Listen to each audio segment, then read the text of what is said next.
बुजुर्गों से मिला ज्ञान। बादशाह अकबर के मन में हमेशा कोई ना कोई सवाल उठता ही रहता था। एक दिन बादशाह सलामत ने बीरबल से कहा, बीरबल, दरबार में एक ऐसे आदमी को ढूंढ कर ले आओ जो बहुत ही बुद्धिमान हो। बीरबल कुछ देर शांत रहे, फिर बोले, जहांपनाह, मैं जल्दी ही ऐसा आदमी ढूंढकर दरबार में ले आऊंगा, लेकिन इसके लिए समय और धन की आवश्यकता पड़ेगी। बादशाह अकबर बोले, बीरबल, सोने की 300 मोहरें और 1 हफ्ते का समय हम तुम्हें देते हैं। धन और 1 हफ्ते का अवकाश लेकर बीरबल अपने घर चले गए। सारा धन उन्होंने दीन दुखियों में बांट दिया। सप्ताह के अंतिम दिन बीरबल ने एक चरवाहे को पकड़ा और उसे स्नान करवाकर अच्छे कपड़े पहनाए तथा सोने की 100 मोहरें उसे देकर दरबार में ले आए। रास्ते में ही चरवाहे को बता दिया कि उसे बादशाह सलामत के सामने कैसा व्यवहार करना है। बादशाह अकबर के दरबार में पधारते ही बीरबल ने कहा, जहांपनाह, मैं बुद्धिमानों का बुद्धिमान व्यक्ति ढूंढ कर लाया हूँ। सांसद ने चरवाहे को देखते हुए पूछा, तुम्हारे माता पिता तुम्हें क्या कहकर बुलाते हैं? तुम कहाँ के रहने वाले हो? तुम कौन सी खास बात जानते हो? एक साथ इतने सवाल बादशाह अकबर ने कर दिए, लेकिन चरवाहे ने किसी भी सवाल का जवाब नहीं दिया, क्योंकि बीरबल ने उसे पहले से ही चुप रहने के लिए कहा था। बादशाह ने शिकायत भरे लहजे में बीरबल से कहा, बीरबल, यह कहीं गूंगा और बहरा तो नहीं है? इसने तो हमारे किसी भी सवाल का जवाब नहीं दिया। भला यह बुद्धिमानों का बुद्धिमान कैसे हो सकता है? बीरबल ने शीश नवाकर कहा, हुजूर, यह इसकी बुद्धिमानी है। इसने अपने बड़े बूढ़ों से सीख रहा है कि राजा और स्वयं से अधिक समझदार व्यक्ति के सामने चुप रहने में ही भलाई है। यह उनसे मिले ज्ञान का अनुसरण कर रहा है। बादशाह अकबर बीरबल के इस तर्क के आगे अब क्या बोलते। वे मुस्कुराकर ही रह गए और चरवाहे को इनाम देकर सम्मान के साथ दरबार से विदा किया। आपसे बड़ा नहीं हो सकता। बीरबल को जुकाम हो गया था। वह दरबार में आना नहीं चाहते थे, लेकिन शहंशाह अकबर का काम उसके बिना नहीं चलता था। वह बादशाह के सामने बैठकर किसी मसले पर गुफ्तगू कर रहे थे, तभी अचानक बीरबल को छींक आ गई। सामने बैठे बादशाह के मुख से अचानक ही निकल गया, बीरबल, तुम वास्तव में ही बड़े मूर्ख हो। बीरबल ने छींक रोकने की पूरी कोशिश की थी, पर छींक आ ही गई थी। बीरबल भी अपनी इस बेतुकी और बेसमय की छींक पर शर्मिंदा थे, लेकिन खामोश रहना बीरबल जैसे हाजिर जवाब व्यक्ति के स्वभाव में शामिल नहीं था। कुछ समय तक चुप रहने के बाद बीरबल बोले, जी जहांपनाह, लेकिन आपसे बड़ा तो मैं कभी हो ही नहीं सकता। शहंशाह यह सुनकर हंसने लगे और कहने लगे, बीरबल, तुमसे तो कोई जीत ही नहीं सकता। बीरबल की खिचड़ी। शहंशाह अकबर हमेशा कुछ नया करने में विश्वास करते थे और इसके लिए धन भी खर्च करने में पीछे नहीं हटते थे। एक बार शहंशाह ने दरबार में घोषणा की, जो व्यक्ति महल से बह रही नदी में पूरी रात खड़ा रहेगा, उसे हम ढेर सारे धन से पुरस्कृत करेंगे। जाड़े की ठंडी रात में नदी के ठंडे पानी में रात भर रहना सबके बस की बात नहीं थी। एक गरीब आदमी के कानों तक जब शहंशाह की घोषणा पहुंची तो उसके कान खड़े हो गए। उसने सोचा कि घोर निर्धनता में मर कर जीने से तो अच्छा है कि मैं शाही घोषणा का पालन करते हुए पूरी रात नदी में गुजार दूं। जिंदा रहा तो गरीबी से मुक्ति मिल जाएगी और मर गया तो भी इस नरक की जिंदगी से छुटकारा मिल जाएगा। यह सोचकर गरीब धोबी ने सारी रात नदी में खड़े रहकर ही गुजार दी। दूसरे दिन वह दरबार में पहुंचा और शहंशाह से कहा, जहांपनाह, मैं नदी में पूरी रात गुजार दी है, अब मुझे शाही खजाने से इनाम दिया जाए। बादशाह अकबर ने उसे देखते हुए पूछा, तुम्हारे पास इस बात का क्या सबूत है कि तुम सारी रात नदी में खड़े रहे? सीधा सादा धोबी बोला, जहांपनाह, मैं पूरी रात राजमहल की छत पर जल रहे दीपक की लौ को देखता रहा। शहंशाह मुस्कुराते हुए बोले, अच्छा, अब समझ में आया, महल के चिराग की रोशनी की गर्मी के कारण तुम पूरी रात पानी में आराम से खड़े रहे। आठ तुम इनाम के असली हकदार नहीं हो सकते। बादशाह के इतना कहते ही धोबी का चेहरा लटक गया। गरीब और कमजोर धोबी शहंशाह से जुबान भी तो नहीं लड़ा सकता था। वह दरबार से बाहर आया और बीरबल के समीप पहुंचकर बोला, हुजूर, आप तो गरीबों के दोस्त हैं। मेरा ईश्वर जानता है, मैंने सारी रात नदी के पानी में गुजारी है, लेकिन बादशाह ने मुझे इनाम देने से इनकार कर दिया। बीरबल ने पूछा, इसका कारण क्या है? धोबी ने बताया, शहंशाह कहते हैं कि तुमने राजमहल के चिराग की लौ की गर्मी के कारण नदी में खड़े रहकर रात गुजारी है। भला तुम इनाम के हकदार कैसे बन सकते हो?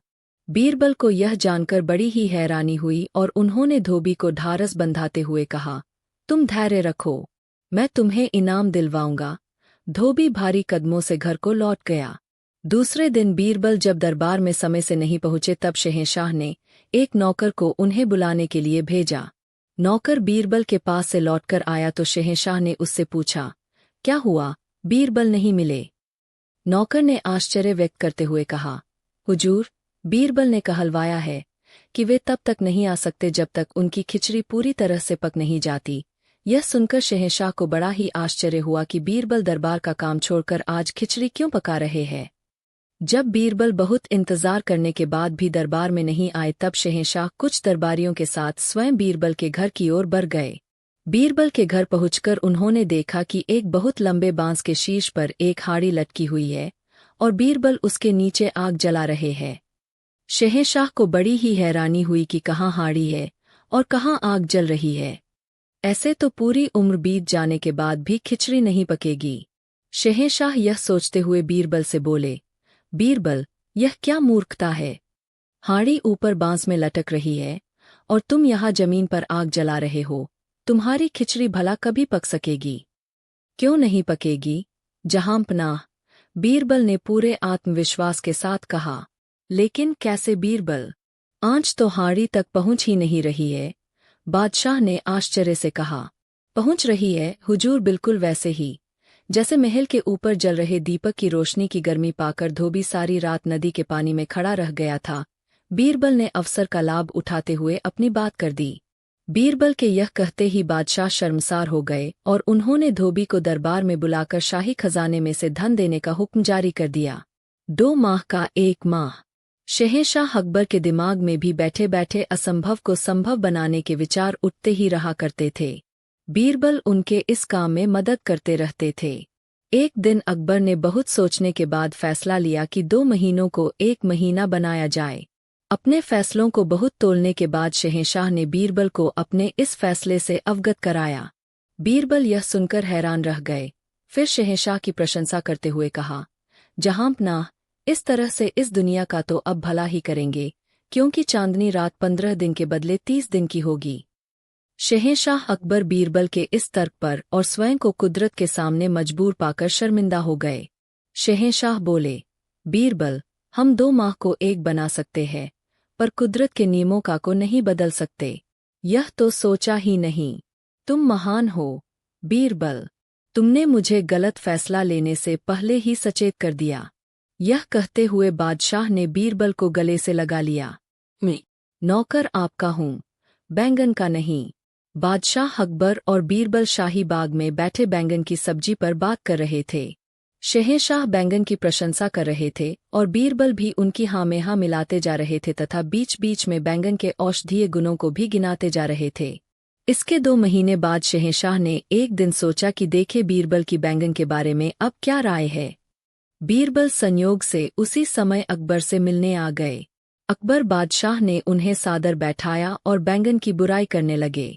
बीरबल भी शहंशाह की हाँ में हाँ मिलाने लगे और साथ ही यह भी कहने लगे कि हुजूर, क्या बताएं, बैंगन की सब्जी इतनी खराब है कि इसको खाने से बादी ही हो जाती है।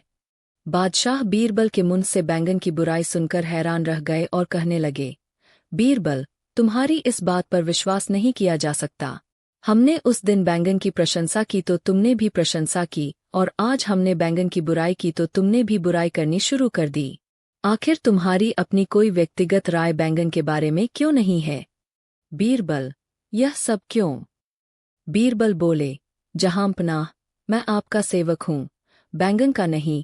यह सुनकर शहंशाह की आंखें खुशी के मारे भर आईं। उन्होंने बीरबल को गले से लगा लिया। अपनी दाढ़ी की आग बुझाऊंगा। बादशाह अकबर के दिमाग में तरह-तरह की बातें आती रहती थी। दरबार में वह बैठे हुए थे और दरबारियों से बातें करने में मशगूल थे। तभी अचानक उन्होंने दरबारियों से सवाल कर दिया, खुदा ना करे अगर सबकी दाढ़ी में आग लग जाए और उसमें मैं भी शामिल हूं तो आप सबसे पहले किसकी दाढ़ी की आग बुझाना चाहेंगे? दरबारियों में कुछ पल के लिए सन्नाटा छा गया। फिर अधिकांश दरबारियों ने संवेद स्वर में कहा। जहांपनाह की दाढ़ी की शहंशाह को दरबारियों की बात पर यकीन नहीं हुआ। उन्होंने बीरबल की ओर देखा। वह खामोश बैठे हुए थे। शहंशाह ने बीरबल से पूछा, बताओ बीरबल, किसकी दाढ़ी की आग पहले बुझाओगे? बीरबल बोले, जहांपनाह, सच्चाई तो यही है कि मैं पहले अपनी दाढ़ी की आग बुझाऊंगा, फिर दूसरे की दाढ़ी के बारे में सोचूंगा। बीरबल ने आत्मविश्वास से कहा।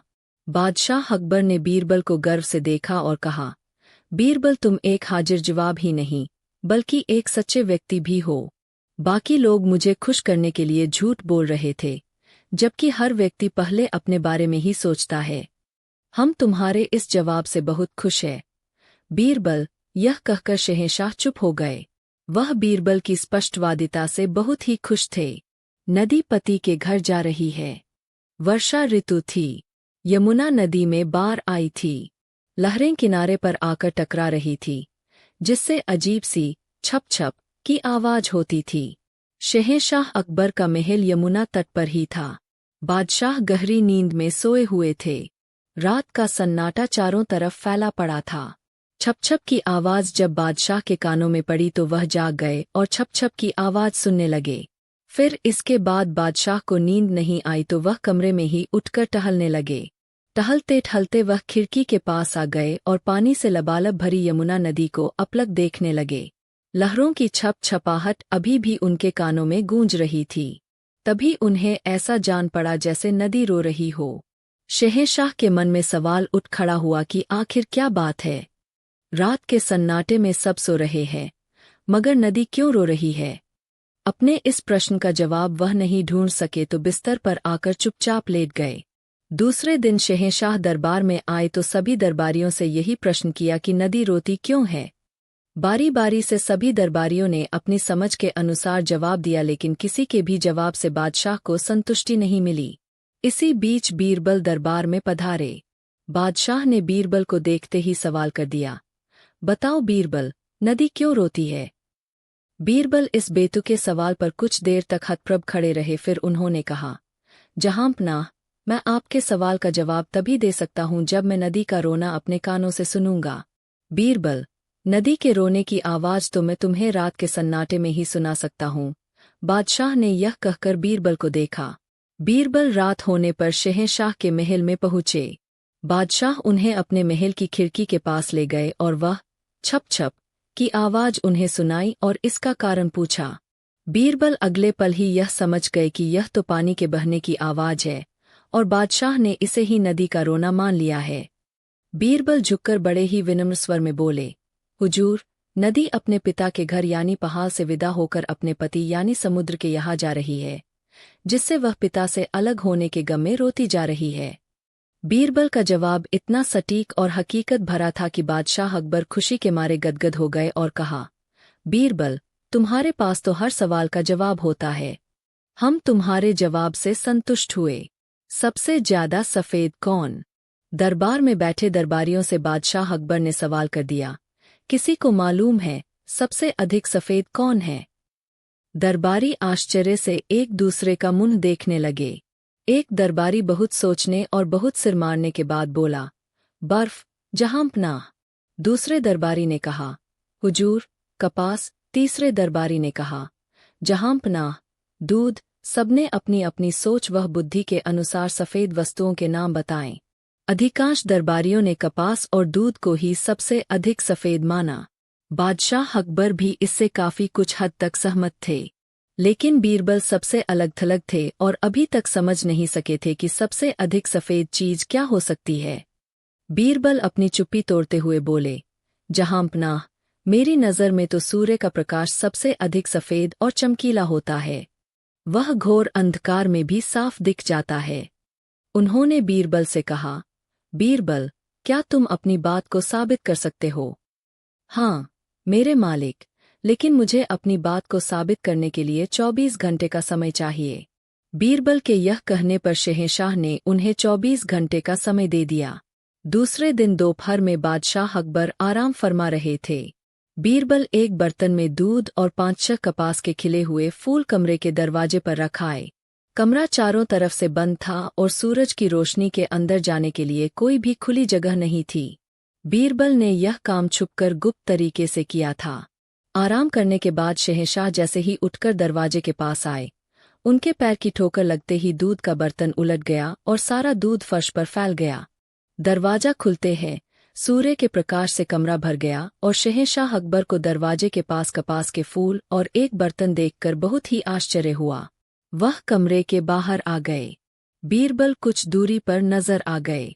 शहंशाह समझ गए कि इन सब के पीछे बीरबल का हाथ है। बादशाह आगे बढ़ते हुए बोले, बीरबल, यह सब करने के पीछे तुम्हारा मकसद क्या है? बीरबल ने सिर झुकाकर कहा, हुजूर, आप भूल गए। कल आपने ही तो कहा था कि अपनी बात साबित करके दिखाओ। आज मैंने आपके उसी आदेश का पालन किया है। हुजूर, मैंने अपनी बात को साबित कर दिया है। जहांपनाह, अब तो आप समझ ही गए होंगे कि इन तीनों में से सबसे अधिक सफ़ेद और चमकीला कौन है। दूध और कपास को मैंने यहाँ इसीलिए रखा कि उनकी सफ़ेदी पर किसी को भी शक न नहीं है। फिर भी आपने इन्हें नहीं देखा।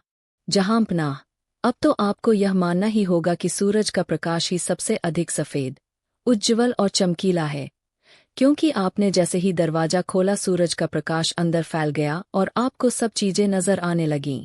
बादशाह अकबर यह सुनकर और देखकर मुस्कुराए, फिर दरबार में आकर सबको बताया कि बीरबल का ही जवाब सही है। सबसे अधिक सफ़ेद और चमकीला सूर्य का प्रकाश ही है। फिर तो दरबारियों ने भी बीरबल की प्रशंसा की और बादशाह ने बीरबल को मोतियों की एक माला भेंट करके उन्हें सम्मानित किया। बादशाह के अनमोल सवाल। आज दरबार समय से पहले ही लग गया था। बादशाह अकबर समय से पहले ही दरबार में आकर बैठ गए थे। शहंशाह अकबर की यह खासियत थी, जब वह फुर्सत में होते थे तब तरह-तरह के विचार उनके मन में उत्पन्न हो जाया करते थे और फिर वह दरबारियों से उनका समाधान पूछते थे। बीरबल आज दरबार में नहीं थे।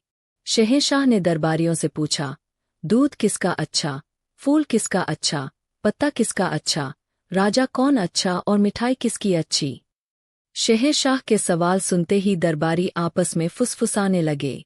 किसी दरबारी ने गाय के दूध को अच्छा बताया तो किसी दरबारी ने भैंस का और किसी ने बकरी का दूध अच्छा बताया। इसी तरह से किसी दरबारी ने गुलाब का फूल अच्छा बताया तो किसी दरबारी ने कमल का, किसी दरबारी ने केले के पत्ते को अच्छा बताया तो किसी दरबारी ने नीम के पत्ते को अच्छा बताया। किसी दरबारी ने राजा कौन अच्छा के जवाब में शहंशाह को अच्छा बताया और अंतिम सवाल के जवाब में किसी दरबारी ने गन्ना को अच्छा बताया तो किसी दरबारी ने अंगूर को और किसी दरबारी ने मिष्ठान को अच्छा बताया। लेकिन बादशाह अकबर उनके जवाब से संतुष्ट नहीं हुए। तभी दरबार में बीरबल आ गए। बादशाह के चेहरे पर उनको देखते ही चमक आ गई और बीरबल के बैठने से पहले ही चित्र का रहस्य। प्रथम दृश्य, दरबार में चित्र का आगमन। एक दिन अकबर के दरबार में एक प्रसिद्ध चित्रकार आया। वह एक सुंदर रहस्यमय चित्र लेकर आया था, जिसे देखकर सभी दरबारी अचंभित रह गए। चित्र इतना जीवंत था कि देखने वालों को ऐसा लगता था मानो वह सजीव हो। सम्राट अकबर ने चित्र की भव्यता को सराहा और कहा, यह चित्र सचमुच अद्भुत है, परंतु यह इतना रहस्यमय क्यों प्रतीत होता है? चित्रकार मुस्कुराया और बोला, जहांपनाह, इस चित्र में एक गहरा रहस्य छिपा है। यदि कोई इस रहस्य को हल कर दे तो मैं उसे अपना सबसे अनमोल खजाना भेंट करूंगा। यह सुनकर दरबार में सन्नाटा छा गया। सभी दरबारी सोच में पड़ गए कि आखिर इस चित्र में क्या रहस्य छिपा हो सकता है। द्वितीय दृश्य, दरबारियों की असफलता। अकबर ने अपने दरबारियों से चित्र का रहस्य खोजने को कहा। एक-एक कर सभी दरबारी चित्र को ध्यान से देखने लगे, परंतु कोई भी इसमें छिपे रहस्य को समझ नहीं सका। राजगुरु ने कहा, जहांपनाह, यह चित्र अद्वितीय है, परंतु इसमें कोई रहस्य नहीं है। यह केवल एक सुंदर कलाकृति है। मंत्री ने कहा, मुझे लगता है कि यह चित्र एक विशेष कोण से देखने पर कुछ और दिखाता होगा, परंतु मैं रहस्य को समझ नहीं पा रहा हूँ। अंततः सम्राट अकबर ने बीरबल को बुलवाया और कहा, बीरबल, इस चित्र का रहस्य समझने की कोशिश करो। बीरबल ने सिर झुकाकर कहा, जो हुक्म, जहांपनाह। तृतीय दृश्य, बीरबल की चतुराई। बीरबल ने ध्यानपूर्वक चित्र को देखा।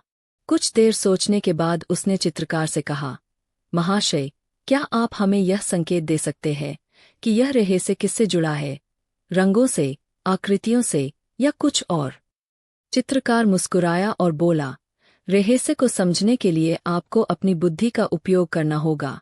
बीरबल ने और गहराई से चित्र का निरीक्षण किया। उसने देखा कि चित्र की कुछ रेखाएं और रंग असामान्य तरीके से बनाए गए थे।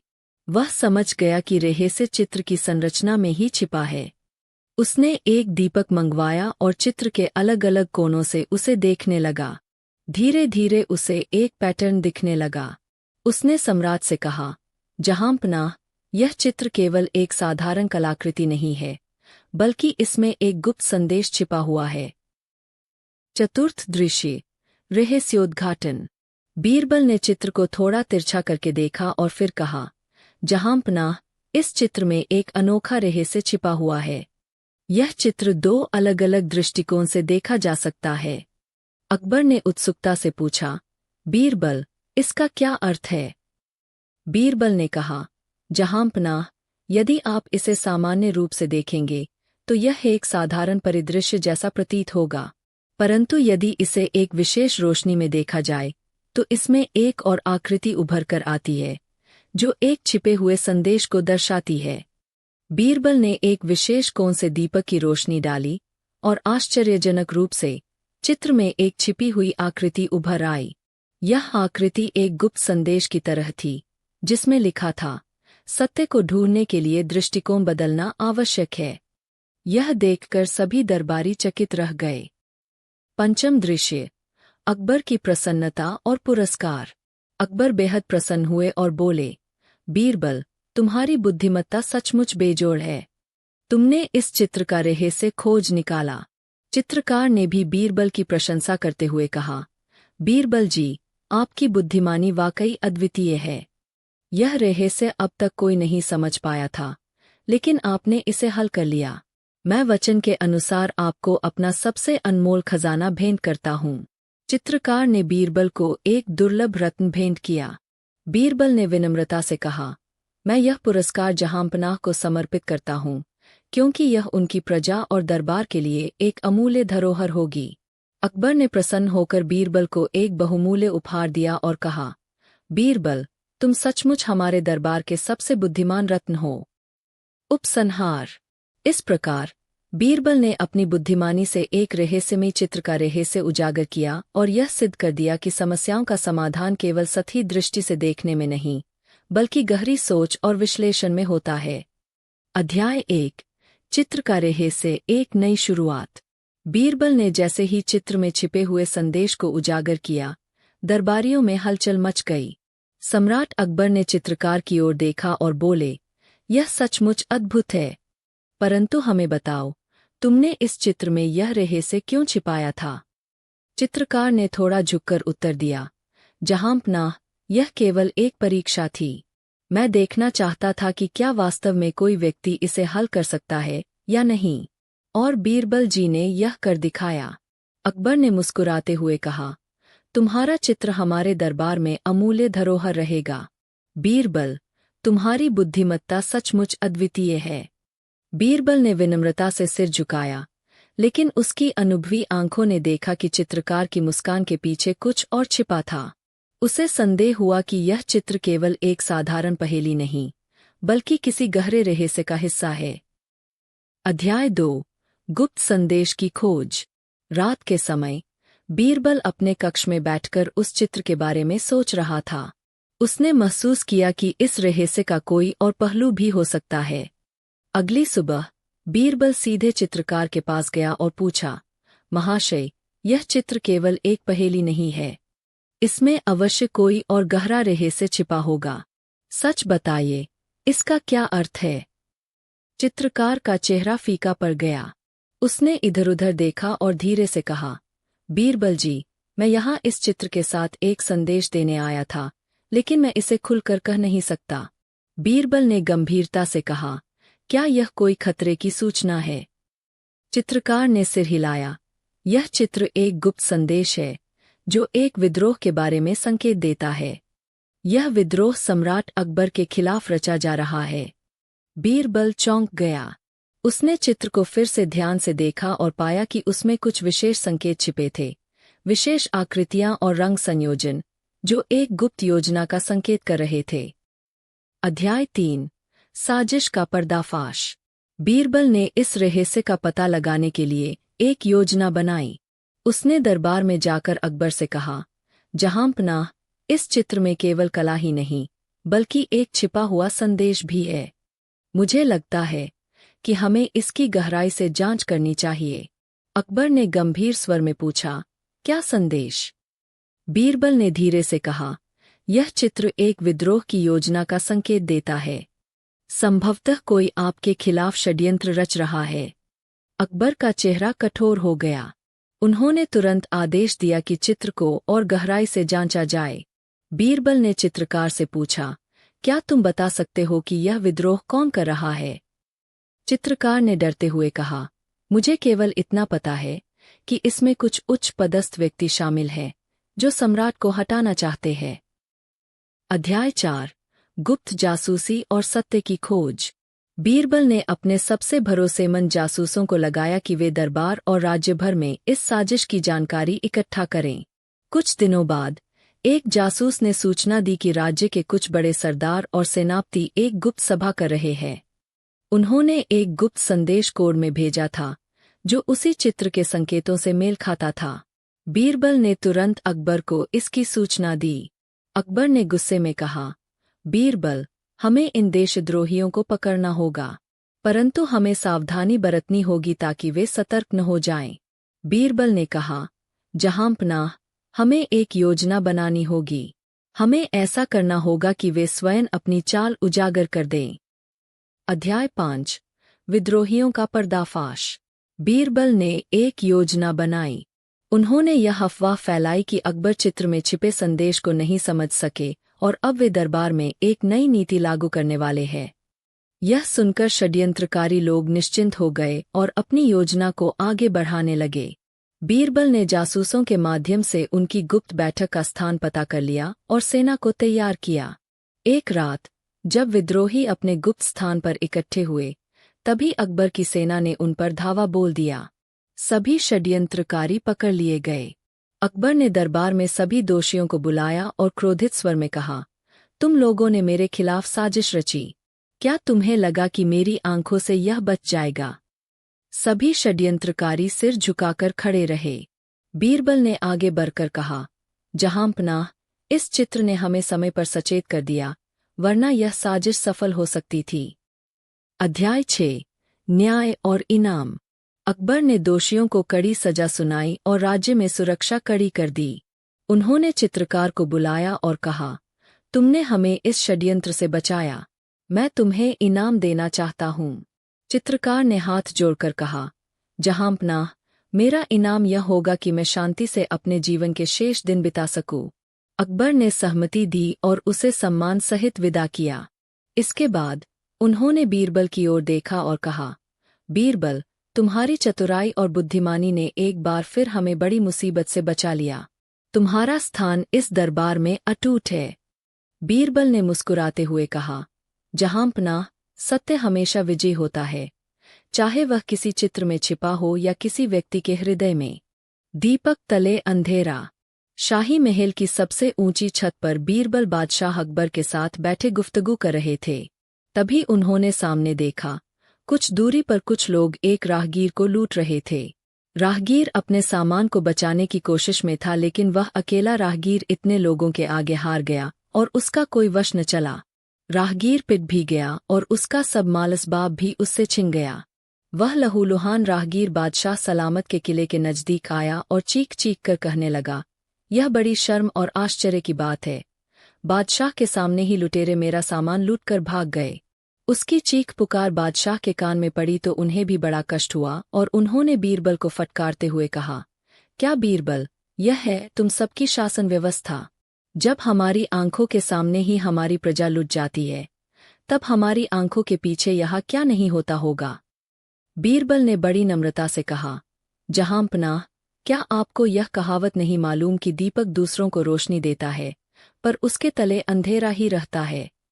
शहंशाह अकबर अवाक रह गए। बीरबल के कहने का आशय था कि प्रशासन की नाक के तले ऐसा ही होता है जब कर्मचारी घूसखोर होते हैं। बीरबल ने बातों ही बातों में बादशाह को यह समझा दिया था कि यह सब प्रशासन में ढील देने का नतीजा है। श्रेष्ठ हथियार वही है जो मौके पर काम आए। बादशाह अकबर ने दरबार में आते ही सवाल कर दिया, सबसे श्रेष्ठ और उत्तम हथियार कौन सा है? एक दरबारी उठकर बोला, जहांपनाह, भाला। भाला उत्तम हथियार है।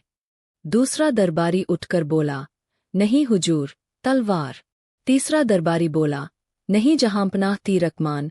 बादशाह को दरबारियों के जवाब से संतुष्टि नहीं मिली तो उन्होंने बीरबल की ओर देखा और कहा, तुम्हारा क्या जवाब है बीरबल? बीरबल सोचते हुए बोले, हुजूर, मेरे विचार से उत्तम हथियार वही है जो समय पर काम आए और अपनी श्रेष्ठता साबित कर दे।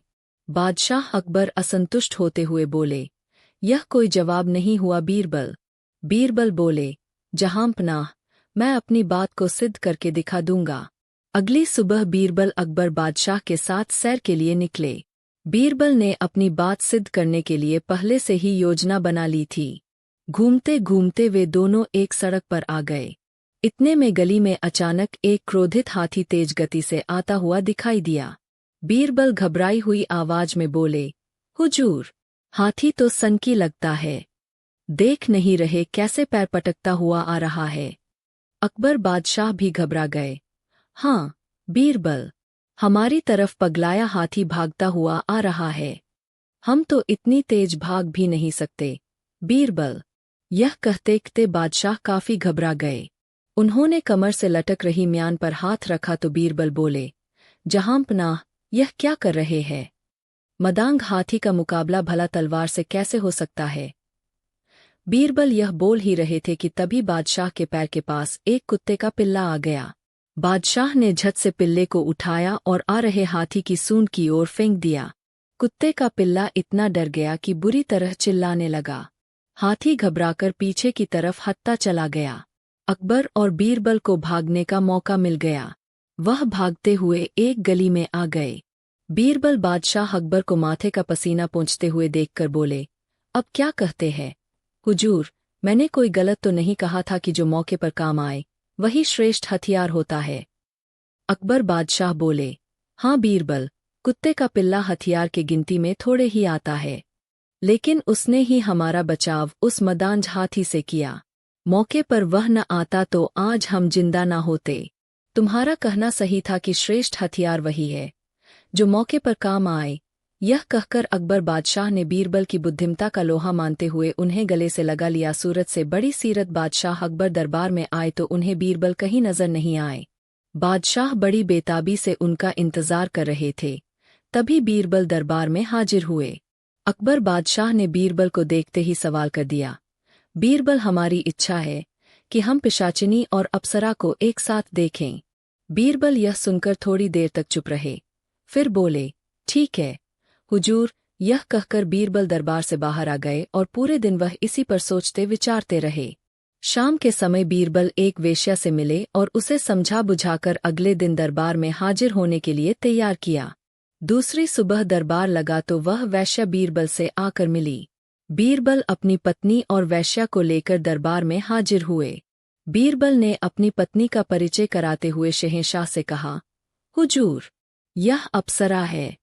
मेरा जीवन और मेरा घर इसी के कारण स्वर्ग बना हुआ है। शहंशाह बीरबल की बातों से असंतुष्ट होते हुए कहा, मैं नहीं मानता। अप्सरा तो खूबसूरत होती है, तुम्हारी स्त्री तो साधारण सी है और दुबली पतली भी है। भला यह अप्सरा कैसे हो सकती है? बीरबल बोले, जहांपनाह, खूबसूरती सीरत और चरित्र की महत्वपूर्ण होती है, रूप की नहीं। इस स्त्री से मुझे स्वर्गिक सुख मिलता है, इसीलिए यह अप्सरा है। यह कहने के बाद बीरबल ने वेश्या की ओर इशारा किया। उस पर नजर पड़ते ही बादशाह सहसा ही बोल पड़े, वाह, क्या सुंदरता है। बीरबल बोले, जहांपनाह, यह एक वेश्या है, यह महाठागिनी है और गले का फंदा है। यही है पिशाचिनी, जिसको एक बार पकड़ लेती है उसका सब कुछ बर्बाद करके ही उसका पीछा छोड़ती है। हुजूर, बादशाह ने जब बीरबल के मुख से दोनों औरतों के गुणों को सुना तो उनको पिशाचिनी और अप्सरा का अंतर समझ में आ गया। बुद्धिमानों के बुद्धिमान बादशाह अकबर अक्सर ही बीरबल की परीक्षा लेते रहते थे और बीरबल हमेशा ही पास हो जाया करते थे। एक बार शहंशाह ने बीरबल को एक बकरी देते हुए कहा, बीरबल, इस बकरी को जितना खाना दिया जाता है उससे दोगुना खाना तुम्हें देना है, लेकिन बकरी का वजन बढ़ना नहीं चाहिए। मैं 1 हफ्ते के बाद स्वयं इसका वजन करूंगा। बीरबल, अब करते क्या? बादशाह का हुक्म तो हुक्म होता है। बीरबल ने उस बकरी को दोगुना खाना देना शुरू कर दिया। वजन बढ़ने नहीं देना था, इसीलिए हर रात वह एक कसाई को छुरी देकर बकरी के सामने बैठाने लगे। बकरी दिन भर खूब खाती और जब रात को हाथ में छुरी लिए कसाई को देखती तो उसका हालत बहुत ही खराब हो जाती। ना तो वह बैठ पाती और ना ही सो पाती। दोगुना खाना खाने के बाद भी उसका वजन नहीं बढ़ा। 1 हफ्ते बाद शहंशाह अकबर के सामने दरबार में बकरी को तोला गया। बकरी का वजन जरासा भी नहीं बढ़ा था, जितना पहले था उतना ही था। शहंशाह अकबर को बहुत ही आश्चर्य हुआ। उन्होंने बीरबल से कहा, बीरबल, यह कैसे संभव हुआ? बकरी तो रोज दोगुना खाना खाती है, वजन तो बढ़ना चाहिए। बीरबल बोले, हुजूर, बकरी का वजन आखिर बढ़ता तो कैसे? हाथ में छुरी लिए एक कसाई रात भर उसके सामने बैठा जो रहता था, जो वह एक दिन में खाती थी। रात में कसाई की छुरी देखकर सब बराबर हो जाता था।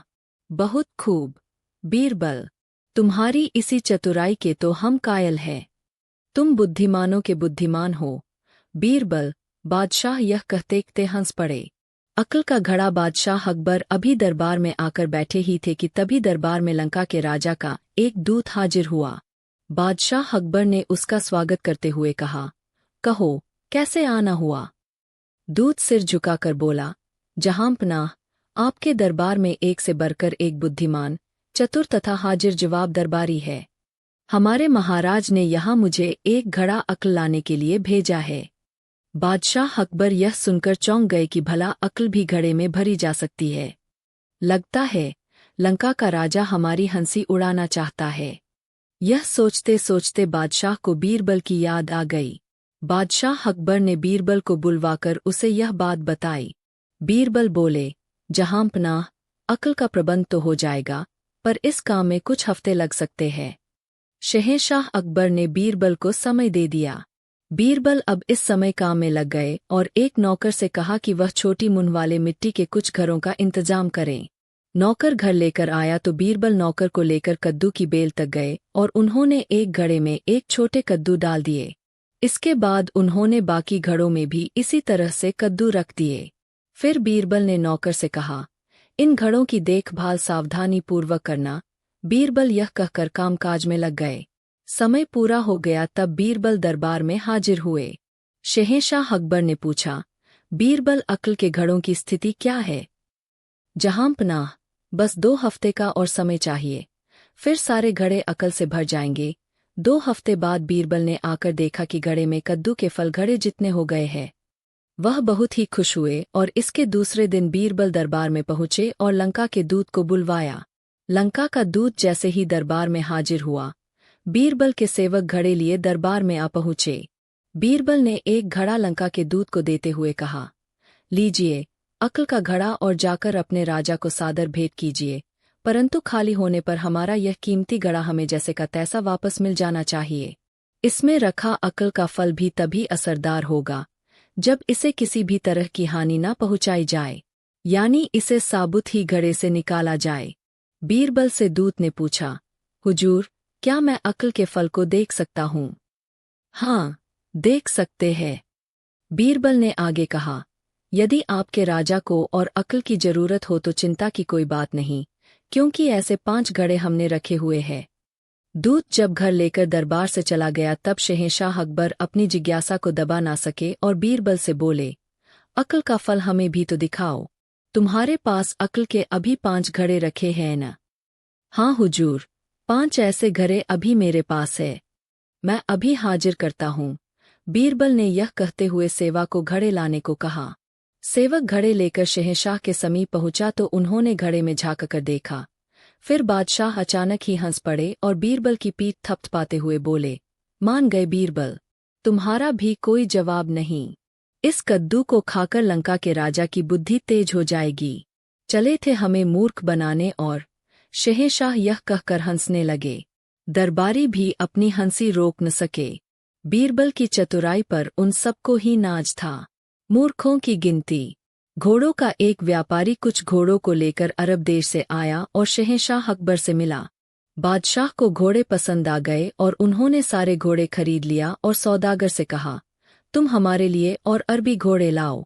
तुम अरब से आए हो, इसीलिए पेशगी के तौर पर हम तुम्हें 1000 रुपये दे रहे हैं। सौदागर बहुत ही प्रसन्न हुआ और वापस अरब लौट गया। सौदागर के चले जाने के बाद बीरबल को मालूम हुआ कि वह व्यापारी पेशगी लेकर अपने देश चला गया और बादशाह ने उसका नाम पता भी नहीं पूछा। उन्हीं दिनों शहंशाह अकबर बीरबल से बोले, बीरबल, हमारे राज्य में वैसे तो मूर्ख बहुत ही कम है, फिर भी जो मूर्ख है उनके नाम हम जानना चाहते हैं। इस राज्य में कितने मूर्ख हैं, उनकी गिनती करने का काम हम तुम्हें सौंपते हैं। बीरबल, आपका हुक्म सिर आंखों पर। हुजूर। बीरबल इतना कर मूर्खों की गिनती करने के लिए निकल गए। 2 दिन के बाद बीरबल दरबार में आए और मूर्खों की एक सूची बादशाह को दी। उस सूची में बादशाह सबसे ऊपर अपना नाम देखकर भड़क उठे और बीरबल से इसका कारण पूछा। बीरबल सिर झुकाकर बोले, जहांपनाह, अरब देश से जो व्यापारी आया था, आपने उसका नाम पता पूछे बिना ही उसे 1000 रुपये पेशगी में दे दिए। यदि वह व्यापारी घोड़े नहीं लाया तो आप उसका क्या बिगाड़ लेंगे? आप तो उसका नाम पता नहीं जानते। क्या यह मूर्खता बड़ा काम नहीं है? शहंशाह अकबर को बीरबल की बात बहुत पसंद आई। वह अपनी गलती पर मन ही मन पछताने लगे, लेकिन वह थे तो एक शहंशाह। अकड़ते हुए बोले, यदि वह व्यापारी घोड़ी लेकर आ गया तब? बीरबल ने जवाब में कहा, जहांपनाह, फिर मैं आपके नाम के स्थान पर उस व्यापारी का नाम लिख दूंगा। शहंशाह अकबर यह सुनकर अचानक ही हंस पड़े। हाजिर जवाब बीरबल भला गलत कैसे हो सकते थे? न कम न अधिक। अपनी छोटी बेटी के बहुत जिद करने पर एक दिन बीरबल उसे दरबार में लेकर आए। उनकी बेटी भी उनकी तरह ही हाजिर जवाब और वाचाल थी। अकबर बादशाह को जब मालूम हुआ कि वह लड़की बीरबल की है, तो उन्होंने प्यार से उसे अपने पास बुलाया और उससे बात करने लगे। लड़की शहंशाह से बहुत शीघ्र ही हिल मिल गई। तभी अचानक ही बादशाह ने कहा, हमारी बेटी को बात करना भी आता है। जवाब में बीरबल की बेटी बोली, न कम न अधिक। बादशाह लड़की का मुंह ताकने लगे। उन्हें उसकी बात समझ में नहीं आई थी। वह बोले, तुम कहना क्या चाहती हो?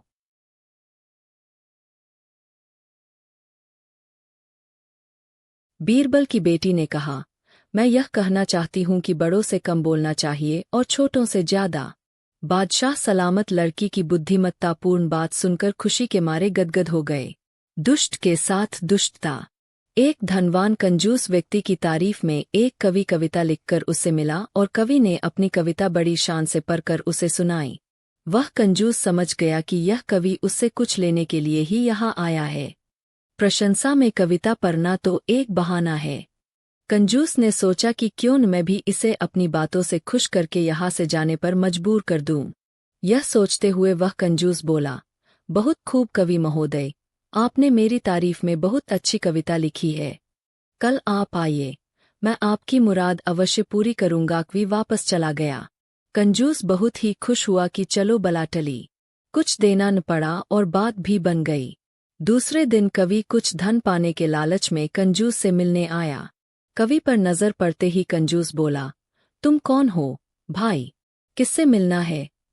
यह कहकर कंजूस ने ऐसा नाटक किया जैसे उसने कवि को कभी देखा ही ना हो। कवि आश्चर्य से चौंकते हुए बोला, महोदय, आप यह क्या कर रहे हैं? कल ही तो मैं आपसे मिला था और आपकी तारीफ में खूबसूरत सी कविता भी लिखकर सुनाई थी। आप इतने कम समय में ही मुझे भूल गए। कंजूस बोला, कल की बात आज करने से कोई लाभ नहीं। जैसे कल तुमने मुझे कविता सुनाई वैसे ही मैंने भी अपनी मीठी मीठी बातें तुम्हें सुना दी थी। न तो तुमने मुझे कुछ दिया और न मैंने तुम्हें कुछ दिया। हिसाब बराबर हो गया। अब तुम मेरा पीछा छोड़ो। कंजूस के इतना कहने पर वह कवि वहां से सीधे घर आया और अपने एक दोस्त के साथ बीरबल से मिला और अब तक जो हुआ था वह सब बीरबल को बता दिया। बीरबल बोले, कवि महोदय, आप 1 हफ्ते के बाद अपने इस दोस्त को उस कंजूस के यहाँ भेजना। जब आपका दोस्त कामकाज के बहाने उससे मित्रता कर ले तब किसी दिन उसे घर पर आने का निमंत्रण देना। उस दिन मुझे भी बुला लेना, लेकिन इतना अवश्य ध्यान रहे कि उसे केवल न्योता देना है, खाना नहीं खिलाना है। बीरबल यह कहकर दरबार के कामकाज में तल्लीन हो गए। कवि का मित्र कुछ ही रोज में कंजूस से काफी घुल मिल गया। जब मित्रता गाढ़ी हो गई तब एक दिन कंजूस को उस व्यक्ति ने खाने का निमंत्रण दिया। कंजूस ने निमंत्रण स्वीकार कर लिया। बीरबल और कवि को भी इसकी खबर कर दी। कवि वेश बदलकर दोस्त के घर आ पहुँचे। बीरबल भी वेश बदलकर आ गए। थोड़ी देर बाद कंजूस भी आ गया। उन तीनों ने ही कंजूस की बड़ी आवभगत की और कंजूस से तरह की मीठी बातें करने लगे। कंजूस भूखा था, क्योंकि वह घर से खाकर नहीं चला था और दावत के नाम पर सुबह से ही कुछ खाया नहीं था। जब उसे भूख कुछ अधिक ही सताने लगी तो परेशान होकर कंजूस बोला, अरे भाई, खाने पीने का भी इंतजाम है या ऐसे ही बैठे रहना है? कवि के मित्र ने कहा, मित्र, मैंने तुम्हें भोजन के लिए नहीं बुलाया है। मैंने तो तुम्हें केवल भोजन का निमंत्रण देकर प्रसन्न किया है। यह सुनते ही कंजूस ने उन तीनों को ध्यान से देखा, फिर कवि को तुरंत ही पहचान लिया। कंजूस ने अपनी गलती के लिए क्षमा मांगी और कवि को वाजिब इनाम दिया तथा इस घटना से अच्छी सीख ली। एक कागज ऊंची चारपाई। बीरबल महीनों से बीमार थे। दरबार में वह नहीं आ रहे थे। शहंशाह अकबर से जब बीरबल को देखे बिना नहीं रह गया तो वह 2 सैनिकों के साथ उनके घर पर पहुंच गए। अकबर को अपने घर पर देखकर बीरबल का बीमार चेहरा खिल गया। अकबर ने उनसे उनके स्वास्थ्य के बारे में जैसे ही पूछा, बीरबल उठकर शौचालय की ओर दौड़ पड़े। बीरबल के जाते ही अकबर के मन में विचार आया कि क्यों न बीरबल के बुद्धि बल की परीक्षा ली जाए। देखे बीमारी की हालत में बीरबल का दिमाग उतना ही चलता है या कुछ बदलाव आ गया है। यह विचार आते ही शहंशाह ने अपने सैनिकों से कहा, बीरबल की चारपाई के चारों पायों के नीचे कागज के 4 टुकड़े रख दो। सैनिकों ने अगले पल ही शहंशाह के हुक्म का पालन किया और कुछ दूरी पर जाकर चुपचाप खड़े हो गए।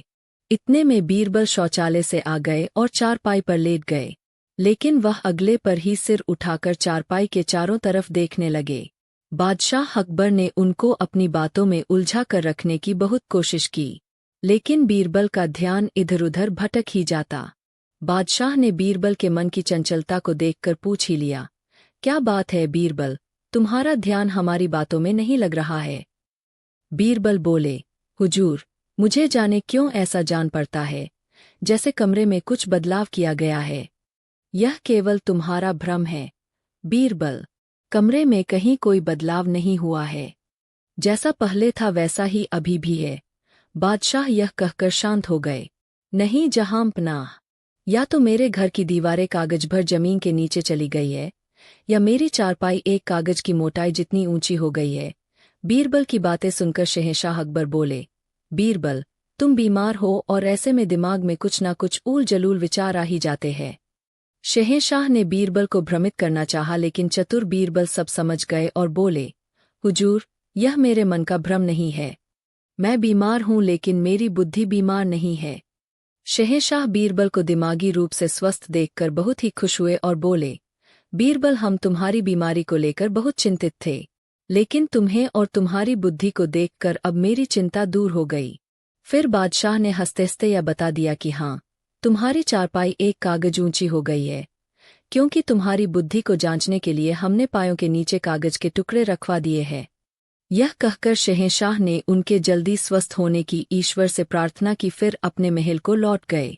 बुजुर्गों से मिला ज्ञान। बादशाह अकबर के मन में हमेशा कोई ना कोई सवाल उठता ही रहता था। एक दिन बादशाह सलामत ने बीरबल से कहा, बीरबल, दरबार में एक ऐसे आदमी को ढूंढ कर ले आओ जो बहुत ही बुद्धिमान हो। बीरबल कुछ देर शांत रहे, फिर बोले, जहांपनाह, मैं जल्दी ही ऐसा आदमी ढूंढकर दरबार में ले आऊंगा, लेकिन इसके लिए समय और धन की आवश्यकता पड़ेगी। बादशाह अकबर बोले, बीरबल, सोने की 300 मोहरें और 1 हफ्ते का समय हम तुम्हें देते हैं। धन और 1 हफ्ते का अवकाश लेकर बीरबल अपने घर चले गए। सारा धन उन्होंने दीन दुखियों में बांट दिया। सप्ताह के अंतिम दिन बीरबल ने एक चरवाहे को पकड़ा और उसे स्नान करवाकर अच्छे कपड़े पहनाए तथा सोने की 100 मोहरें उसे देकर दरबार में ले आए। रास्ते में ही चरवाहे को बता दिया कि उसे बादशाह सलामत के सामने कैसा व्यवहार करना है। बादशाह अकबर के दरबार में पधारते ही बीरबल ने कहा, जहांपनाह, मैं बुद्धिमानों का बुद्धिमान व्यक्ति ढूंढ कर लाया हूँ। सांसद ने चरवाहे को देखते हुए पूछा, तुम्हारे माता पिता तुम्हें क्या कहकर बुलाते हैं? तुम कहाँ के रहने वाले हो? तुम कौन सी खास बात जानते हो? एक साथ इतने सवाल बादशाह अकबर ने कर दिए, लेकिन चरवाहे ने किसी भी सवाल का जवाब नहीं दिया, क्योंकि बीरबल ने उसे पहले से ही चुप रहने के लिए कहा था। बादशाह ने शिकायत भरे लहजे में बीरबल से कहा, बीरबल, यह कहीं गूंगा और बहरा तो नहीं है? इसने तो हमारे किसी भी सवाल का जवाब नहीं दिया। भला यह बुद्धिमानों का बुद्धिमान कैसे हो सकता है? बीरबल ने शीश नवाकर कहा, हुजूर, यह इसकी बुद्धिमानी है। इसने अपने बड़े बूढ़ों से सीख रहा है कि राजा और स्वयं से अधिक समझदार व्यक्ति के सामने चुप रहने में ही भलाई है। यह उनसे मिले ज्ञान का अनुसरण कर रहा है। बादशाह अकबर बीरबल के इस तर्क के आगे अब क्या बोलते। वे मुस्कुराकर ही रह गए और चरवाहे को इनाम देकर सम्मान के साथ दरबार से विदा किया। आपसे बड़ा नहीं हो सकता। बीरबल को जुकाम हो गया था। वह दरबार में आना नहीं चाहते थे, लेकिन शहंशाह अकबर का काम उसके बिना नहीं चलता था। वह बादशाह के सामने बैठकर किसी मसले पर गुफ्तगू कर रहे थे, तभी अचानक बीरबल को छींक आ गई। सामने बैठे बादशाह लेने के देने पड़े। एक गरीब आदमी ने नींद में सपना देखा कि उसने अपने दोस्त हरिराम से 100 रुपये उधार लिए हैं। सुबह जब वह बिस्तर से उठा तो उसने स्वप्न के बारे में अपने दोस्तों को बताया। इस तरह यह बात चारों तरफ फैल गई कि घनश्याम ने हरिराम से 100 रुपये उधार लिए हैं। हरिराम को जब यह बात मालूम हुई तो वह घनश्याम के पास पहुंचकर बोला, मैंने तुम्हें जो 100 रुपये दिए थे मुझे वापस कर दो। घनश्याम आश्चर्य से बोला, यह तुम क्या कह रहे हो? वह तो स्वप्न की बात थी। हरिराम बोला, देखो, इनकार ना करो, गवाही सैकड़ों लोग दे सकते हैं। तुमने स्वयं सबसे यह बात कही है। रुपए लेना तुमने खुद स्वीकार किया है। दोस्त, वह तो सपने की बात थी। सपने की बात सच थोड़े ही होती है। घनश्याम ने कहा। हरिराम भौहें चढ़ाकर बोला, मैं कुछ नहीं जानता। जब तुमने रुपए लेना स्वीकार कर लिया है तो तुम्हें रुपए देने ही पड़ेंगे। अगर तुम रुपए नहीं दोगे यह मामला बादशाह अकबर के दरबार में ले जाऊंगा। घनश्याम इतना गरीब था कि उसके पास तो कभी 100 रुपये होते ही नहीं थे। वह 100 रुपये देता भी तो कैसे देता? वह बहुत ही परेशान हो गया और डर गया। आखिर मामला बादशाह अकबर के दरबार में पहुंचा। बादशाह ने यह मामला बीरबल को सौंपते हुए कहा, बीरबल, अपनी चतुराई से सही न्याय करो। दोनों पक्षों की पूरी बातें सुनी, गवाहों की बातें सुनी। फिर 100 रुपये गिनकर एक थैली में रखें और हरिराम के सामने उस थैली को सरकाते हुए एक आईने के सामने इस तरह से रखी कि आईने में साफ दिखने लगा। आईने की ओर इशारा करते हुए बीरबल ने ऊंचे स्वर में कहा, हरिराम, तुम आईने से अपने रुपए ले सकते हो। हरिराम आश्चर्य से बोला, हुजूर, आईने में दिखाई देने वाले को मैं कैसे ले सकता हूँ? बिल्कुल सही कहा। बीरबल बादशाह की ओर देखते हुए बोले, सपना भी तो एक प्रतिबिंब की तरह ही होता है। फिर सपने में उधार लिया गया रुपया कैसे वापस किया जा सकता है? हरिराम, तुमने झूठा आरोप लगाकर दरबार का समय बर्बाद किया है। आज तुम पर 20 रुपये का जुर्माना किया जाता है, ताकि भविष्य में कभी ऐसी गलती ना करो। बीरबल के इस न्याय से बादशाह बहुत प्रसन्न हुए। लालची हरिराम को लेने के देने पड़ गए। कौन जीतेगा? शहंशाह अकबर युद्ध के लिए तैयार हो रहे थे। सैनिक हाथों में शस्त्र लिए उनके आसपास खड़े थे। बीरबल भी उनके साथ थे। अकबर बादशाह सेना के साथ जब महल से कुछ दूर आए तो उन्होंने चतुर बीरबल से सवाल कर दिया, बीरबल, तुम मेरे सच्चे दोस्त हो, बताओ, इस युद्ध में जीत किसकी होगी? बीरबल असमंजस में पड़ गए। बहुत सोच विचार कर बोले, जहांपनाह, अभी मैं कुछ नहीं कह सकता। बादशाह चुपचाप रण क्षेत्र की ओर बढ़ गए। जब वह युद्ध के मैदान में पहुंचे तो उन्होंने बीरबल की ओर देखा और इशारे ही इशारे में वही सवाल बीरबल से किया। बीरबल ने जवाब में कहा, जहांपनाह, विजय तो आपको ही मिलेगी। शहंशाह ने पूछा, यह तुम्हें कैसे पता बीरबल? उस समय पूछा था तो तुमने ऐसा जवाब नहीं दिया था। बादशाह के यह पूछने पर बीरबल बोले, बादशाह सलामत, सामने देखिए, आपका दुश्मन हाथी पर सवार है। यह तो सबको ही मालूम है कि हाथी अपनी सूंड से धूल उठाकर अपनी पीठ पर फेंकता है, और जब युद्ध का तांडव चारों तरफ शुरू होता है तो अपनी सुध-बुध खो देता है। हुजूर, आप तो घोड़े पर सवार है। घोड़ा चालाक और बहादुर होने के साथ साथ लड़ाकू भी होता है।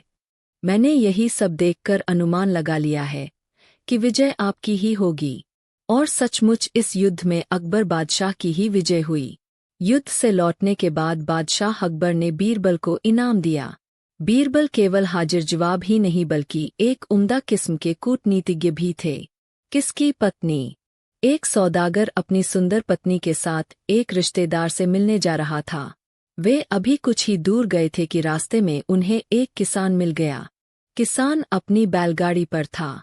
सौदागर की सुंदर पत्नी को देखते ही किसान का ईमान डोल गया। सौदागर से बोला, लाला जी, आपको किस गांव में जाना है?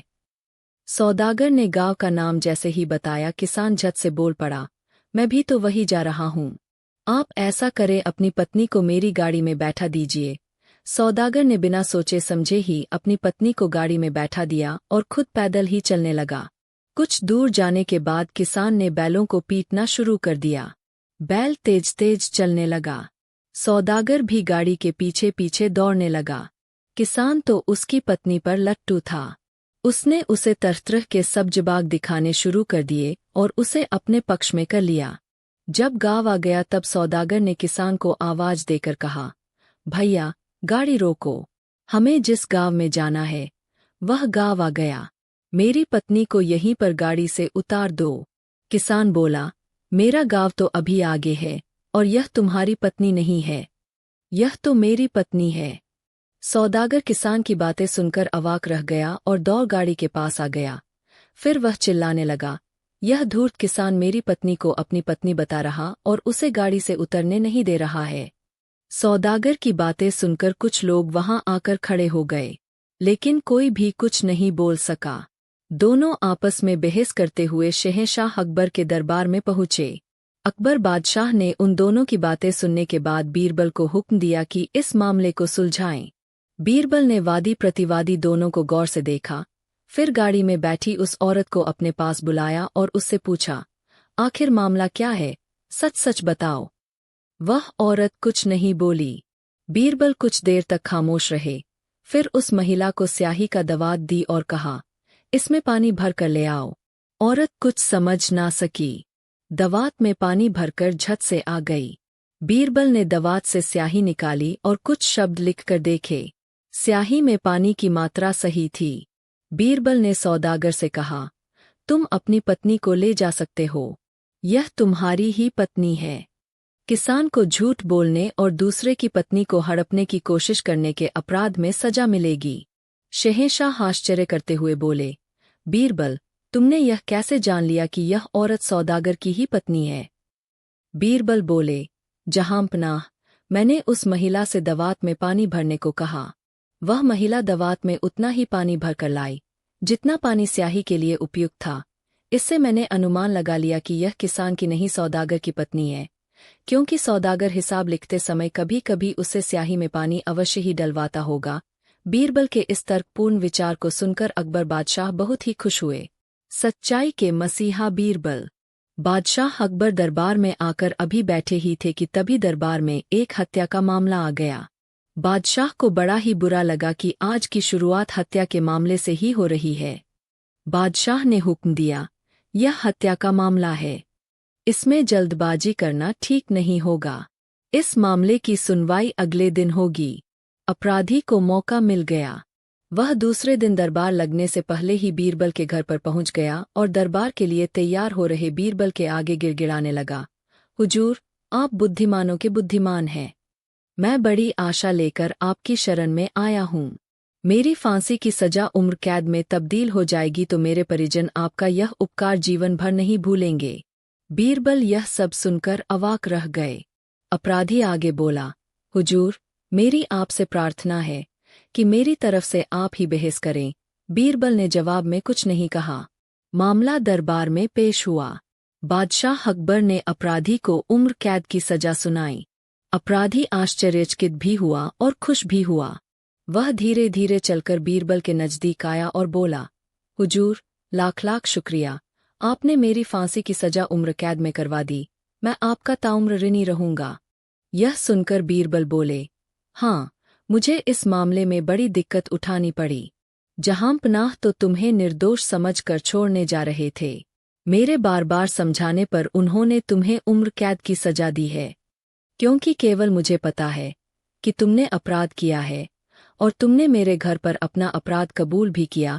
हकीकत यही थी। अपराधी यह सुनकर हतप्रभ रह गया। वह माथा पीट कर रह गया कि बीरबल के सामने उसने अपना अपराध आखिर कबूल क्यों किया। झूठ नहीं छुपता। बादशाह अकबर अभी आकर दरबार में बैठे ही थे कि तभी दरबार में एक कसाई और एक तेली आपस में बहस करते हुए आ गए। बादशाह ने बीरबल से कहा, बीरबल, देखो यह क्यों बहस कर रहे हैं। जी हुजूर, कहते हुए बीरबल उठ खड़े हुए और पूछा, तुम दोनों में से शिकायत लेकर कौन आया है।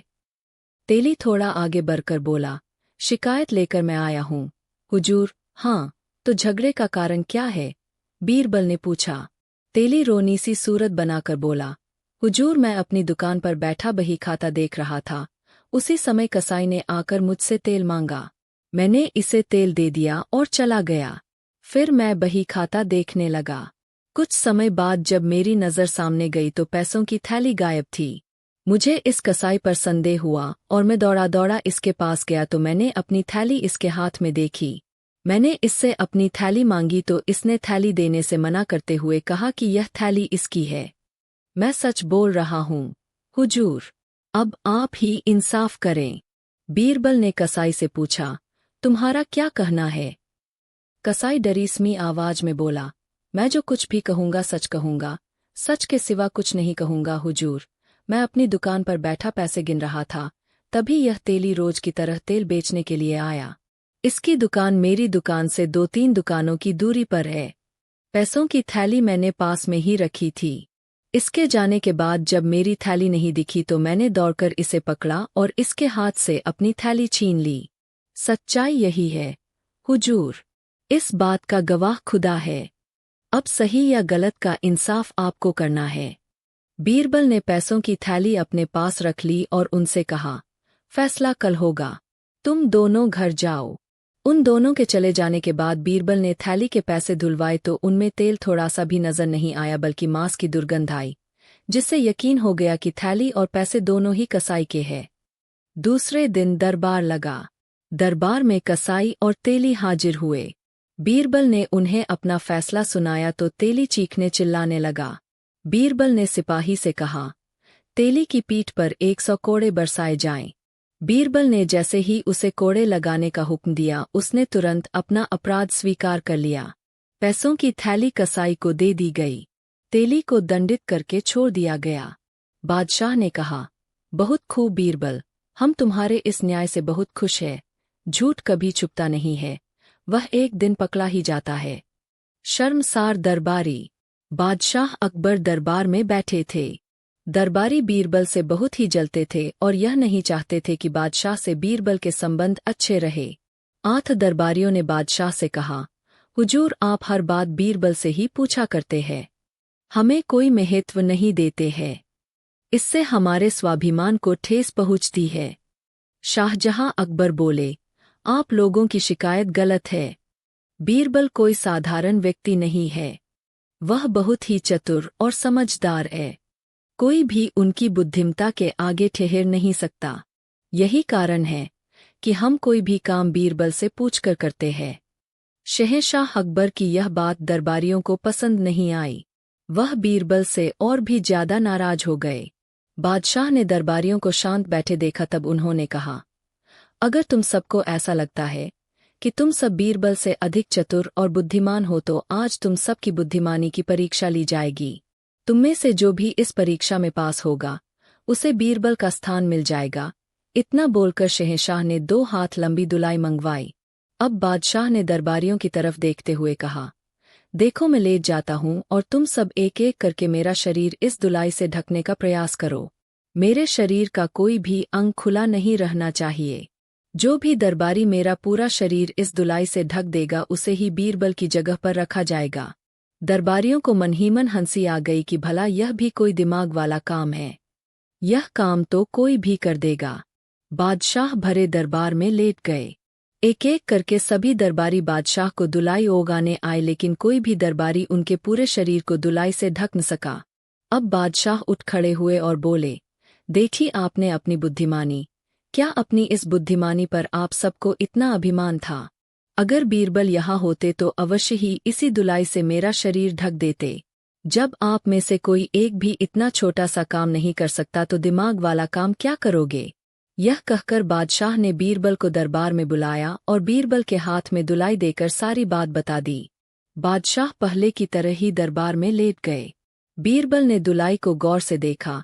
वह बहुत ही छोटी थी। बीरबल ने कहा, जहांपनाह, आप अपने पैर को सिकोड़ लें। बादशाह के पांव सिकोड़ने पर बीरबल ने दुलाई से उनका सारा शरीर ढक दिया। फिर बीरबल ने बादशाह से कहा, उतनी पाँव फैलाइए जितनी लंबी चादर हो। बादशाह बीरबल के इस विचार से गदगद हो गए और दरबारियों से कहा, बीरबल की चतुराई तुम सब ने देख लीन। अब तो किसी को कोई शिकायत नहीं होगी। शर्मसार दरबारी शहंशाह से माफी मांगकर चुप हो गए। भगवान को भक्त प्यारा। शहंशाह अकबर ने एक बार बीरबल से सवाल करते हुए कहा, बीरबल, हमने सुना है कि हाथी की पुकार सुनकर श्री कृष्ण उसकी सहायता करने के लिए नंगे पांव दौड़े चले आए थे। ना उनके साथ नौकर थे, ना कोई सिपाही था, ना कोई घोड़ा गाड़ी। बीरबल, हमारी समझ में इसका कारण नहीं आता। क्या उनके पास नौकर नहीं थे या नौकरों का अभाव था? बीरबल थोड़ा मुस्कुराए, फिर बोले, जहांपनाह, मैं इसका जवाब देने के लिए आपसे कुछ दिनों का समय चाहता हूँ। कुछ दिनों के बाद बीरबल एक शाही नौकर से मिले, जो शहंशाह के पोते की देखभाल करता था। उस शाही नौकर से इजाजत लेकर बीरबल बादशाह के पोते को एक शिल्पकार के पास ले गए और उससे कहा कि इस बच्चे की सूरत से मिलता जुलता मोम का एक पुतला तैयार कर दो। पुतला जब तैयार हो गया तो बीरबल ने पुतले को शाही वस्त्र आभूषणों से सजा दिया। फिर उन्होंने मोम के पुतले को उसी नौकर को देते हुए कहा, इस पुतले को रोज की तरह बादशाह के सामने ले जाना और पास के तालाब में फिसल जाने का नाटक करते हुए गिर पड़ना। लेकिन इस बात का अवश्य ध्यान रखना कि पुतला तालाब में गिरे और तुम तालाब के किनारे पर ही गिरना। अगर तुम इस नाटक को करने में सफल रहे तो तुम्हें ढेरों इनाम मिलेंगे। शाही नौकर ने इनाम के लालच में बीरबल ने जैसा कहा था वैसा ही किया। वह मोम के पुतले को लेकर तालाब के पास आया और मोम का पुतला पानी में गिराकर वह स्वयं भी तालाब के किनारे पर गिर पड़ा। बादशाह अकबर दूर से ही यह सब देखकर घबरा गए और जिस हाल में थे उसी हाल में दौड़ते हुए आए और तालाब में कूदकर पुतले को लेकर तालाब के बाहर आ गए। हाथ में मोम का पुतला देखकर अकबर समझ गए कि यह बीरबल का ही किया धरा है। बीरबल ने झट से कहा, जहांपना, इतने नौकर चाकर है, घोड़ा गाड़ी है, सिपाहियों की इतनी बड़ी फौज है, फिर भी आप स्वयं अकेले ही तालाब में क्यों कूद पड़े? शहंशाह अब कहते भी क्या, वह तो आश्चर्य से भरे मौन खड़े रह गए। बीरबल हंसने लगे, हुजूर, अब तो कुछ कहने की जरूरत ही नहीं है। जिस तरह से आपको अपना पोता प्यारा है, उसी तरह से भगवान श्री कृष्ण को उनके भक्त प्यारे हैं। यही कारण है कि गजराज की एक पुकार पर पैदल ही दौड़े चले आए थे। बादशाह अकबर बीरबल के जवाब से संतुष्ट थे और उन्होंने बीरबल को ढेरों इनाम से सुशोभित किया। बीरबल की खिचड़ी। एक बार बादशाह अकबर ने एक अजीब शर्त रखी। उन्होंने घोषणा की कि जो भी आदमी कड़ाके की ठंड में सारी रात यमुना नदी के ठंडे पानी में खड़ा रहेगा, उसे बड़ा इनाम दिया जाएगा। एक गरीब ब्राह्मण इस इनाम को पाने के लिए तैयार हो गया। उसने पूरी रात ठंडे पानी में खड़े रहकर किसी तरह यह चुनौती पूरी की। अगले दिन जब वह इनाम लेने पहुंचा, तो अकबर ने उससे पूछा, तुमने इतनी ठंड में कैसे रात बिताई? ब्राह्मण बोला, महाराज, महल की ऊंची मीनार पर जलते दीपक को देखकर मैंने रात गुजार दी। अकबर बोले, तो तुमने दीपक की गर्मी से खुद को गर्म रखा। इसका मतलब तुमने धोखा दिया। तुम्हें इनाम नहीं मिलेगा। बेचारा ब्राह्मण दुखी होकर बीरबल के पास पहुंचा और अपनी व्यथा सुनाई। अगले दिन बीरबल ने अकबर के दरबार में आने में देरी कर दी। अकबर ने कारण पूछा तो बीरबल बोले, महाराज, मैं खिचड़ी बना रहा था, लेकिन वह पक ही नहीं रही थी। अकबर ने हैरानी से पूछा, कैसे बना रहे थे? बीरबल ने कहा, मैंने आग नीचे नहीं, बल्कि ऊपर रखी थी। अकबर बोले, ऐसे तो खिचड़ी कभी नहीं पकेगी। बीरबल मुस्कुराए, तो महाराज, अगर ऊंचाई पर जलते दीपक की गर्मी से खिचड़ी नहीं पक सकती, तो ब्राह्मण को कैसे गर्मी मिल सकती थी? अकबर को अपनी गलती का एहसास हुआ और ब्राह्मण को इनाम दे दिया। 2 अकबर का सपना। एक दिन अकबर ने दरबार में घोषणा की, मैंने सपना देखा कि मैं एक बड़े तालाब में गिर गया हूं और कोई मेरी मदद नहीं कर रहा। उन्होंने पूछा, बताओ, इसका क्या मतलब है? कुछ दरबारियों ने कहा, महाराज, यह अशुभ संकेत है। लेकिन बीरबल मुस्कुराए और बोले, महाराज, यह संकेत है कि आपके सभी मंत्री वफादार हैं। अकबर चौंक गए, कैसे? बीरबल बोले, अगर कोई मंत्री आपको तालाब से बाहर निकालता, तो इसका मतलब वह गद्दी हथियाने की कोशिश कर रहा होता। लेकिन किसी ने ऐसा नहीं किया, इसका मतलब सब वफादार है। अकबर हंस पड़े और बीरबल की बुद्धिमानी की दाद दी। 3 सबसे बड़ी ताकत। एक दिन अकबर ने बीरबल से पूछा, दुनिया में सबसे बड़ी ताकत क्या होती है? दरबारियों ने कहा, तलवार, सोना, ज्ञान। बीरबल मुस्कुराए और बोले, महाराज, दुनिया में सबसे बड़ी ताकत भूख होती है। अकबर को यकीन नहीं हुआ। उन्होंने एक मोटे मंत्री को बंदी गृह में डाल दिया और 3 दिन तक बिना खाना दिए रखा। 3 दिन बाद मंत्री को बुलाकर पूछा, अब तुम्हें सबसे बड़ी ताकत क्या लगती है? मंत्री रोते हुए बोला, महाराज, भूख सबसे बड़ी ताकत है। अकबर ने बीरबल की बुद्धिमत्ता स्वीकार की। 4 सबसे बड़ी मूर्खता।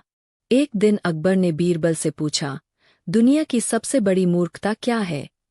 बीरबल बोले, महाराज, इसका उत्तर कल दूंगा। अगले दिन बीरबल ने एक गधा दरबार में लाकर खड़ा कर दिया। अकबर चौंक गए, यह क्या मजाक है? बीरबल बोले, महाराज, यह गधा कह रहा है कि वह सबसे ज्यादा बुद्धिमान है। अकबर हंसे, गधा तो मूर्ख होता है। बीरबल बोले, महाराज, यही तो सबसे बड़ी मूर्खता है, कोई खुद को सबसे ज्यादा बुद्धिमान समझे। अकबर मुस्कुराए और बीरबल की बुद्धिमानी की तारीफ की। 5 बीरबल की चालाकी। अकबर को एक बार किसी ने कह दिया कि बीरबल से बड़ा कोई बुद्धिमान नहीं। यह सुनकर अकबर ने सोचा, क्यों न इसे परखें। अकबर ने बीरबल को एक बंद मुट्ठी दिखाकर पूछा, बताओ, इसमें क्या है?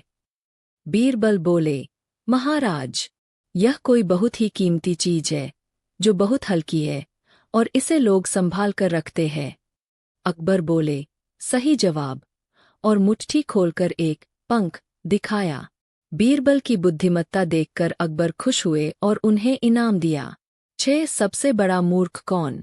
एक बार अकबर ने बीरबल से पूछा, बीरबल, इस राज्य में सबसे बड़ा मूर्ख कौन है? बीरबल ने जवाब दिया, महाराज, मैं खुद। अकबर चौंक गए, कैसे? बीरबल बोले, महाराज, मैं ही तो हूँ जो जानता है कि राजा के सवालों का सही जवाब देना खतरनाक हो सकता है, फिर भी जवाब देता हूँ। अकबर हंस पड़े और बीरबल को पुरस्कार दिया। 7 चतुर बीरबल और सोने का कटोरा। एक अमीर सेठ ने बीरबल से कहा,